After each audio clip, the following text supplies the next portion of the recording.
ಶಂಕರ ಹೇಳಿದ್ನಲ್ಲಪ್ಪ, ಇನ್ನು2 ದಿನದಲ್ಲಿ ಅವ್ರನ್ನ ಹುಡುಕ್ಸಿ ವಿಷಯ ತಿಳಿಸ್ತೀನಿ ಅಂತ. ಈಗ ಅಯ್ಯೋ, ನಾನು ನಿಮ್ಮನ್ನ ಹೆದರ್ಸೋದಕ್ಕೆ ಬಂದಿಲ್ಲ.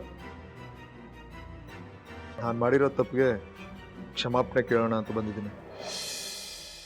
ದಯವಿಟ್ಟು ನನ್ನ ಕ್ಷಮಿಸ್ಬಿಡಿ.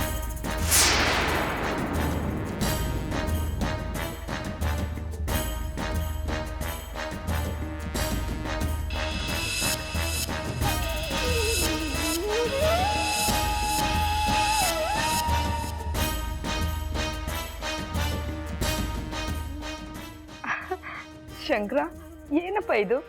ನನ್ನಿಂದ ನಂಬೋಕೆ ಆಗ್ತಿಲ್ಲ. ಹೌದಕ್ಕ, ನಾನೊಂದು ಹುಡುಗಿ ಮಾತು ಕೇಳಿ ತುಂಬ ತಪ್ಪು ಮಾಡಿಬಿಟ್ಟೆ.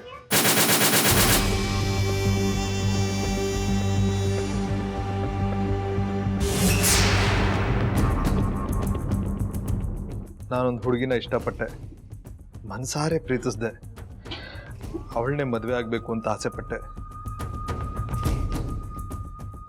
ಆದರೆ ಆ ಹುಡುಗಿ ಅದಿತಿ ನಿಜವಾದ ಅಪ್ಪ ಅಮ್ಮ ಯಾರು ಅಂತ ಕಂಡಿಡಿ, ಆಮೇಲೆ ನಾವು ಮದುವೆ ಆಗೋಣ ಅಂತ ಹೇಳಿದ್ಲು.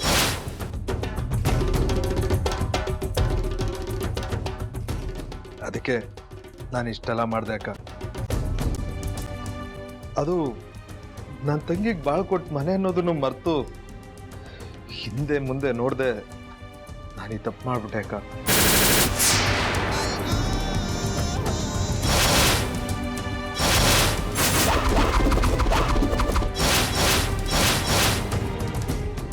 ಇದನ್ನೆಲ್ಲ ನೋಡಿದ್ರೆ ನನ್ನ ಮೇಲೆ ನನಗೆ ಅಸಹ್ಯ ಆಗುತ್ತಕ್ಕ. ಅಕ್ಕ, ನಾನು ನಿಮಗೆ ತುಂಬ ನೋವು ಮಾಡ್ಬಿಟ್ಟೆ. ದಯವಿಟ್ಟು ಕ್ಷಮಿಸ್ಬಿಡಿ. ಅಯ್ಯೋ, ಏನಪ್ಪ ಮಾಡ್ತಿದ್ಯಾ? ಕಾಲುಗಳ ಯಾಕೆ ಬೀಳ್ತಿದ್ಯಾ? ನೋಡು, ನಿಂಗೆ ತಪ್ಪೇನು ಅಂತ ಅರಿವಾಯ್ತಲ್ಲ, ಅಷ್ಟು ಸಾಕು. ಇನ್ಮೇಲೆ ನೀವು ಯಾವ ಸಹಾಯ ಬೇಕಾದರೂ ಕೇಳಿ. ಈ ಆಶ್ರಮದ ಸೇವೆಗೆ ಈ ಶಂಕರ ಸದಾ ಸಿದ್ಧ.